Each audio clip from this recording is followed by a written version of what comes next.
How come when oil corporations the environment and murder indigenous groups fighting for their rights it's considered business, but if I try and stop them I'm an eco-terrorist? The oil companies are the actual eco-terrorists.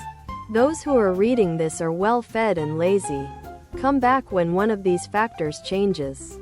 Climate change is bad, but it's not okay to over-exaggerate the consequences and claim the apocalypse. And that list of names and addresses would include every normal consumer in modern countries. It's easy, fun, and convenient to blame others. But I'm older than dirt in internet years. Well, Grinch and Dog King Christmas and coming shirt, tank top, V-neck, sweatshirt, and hoodie, V-neck, tank top, sweatshirt.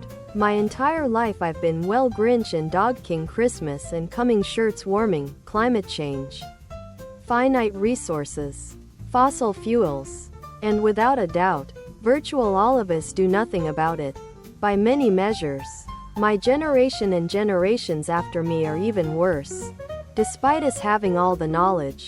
Sure, give us a survey and we admit that it is a problem. Ask us to change our behaviors. And we don't. But we sure are happy to blame others. Who do you think these evil energy companies are stealing energy to? It's horrible that you are promoting doxing and violence against others. Other product.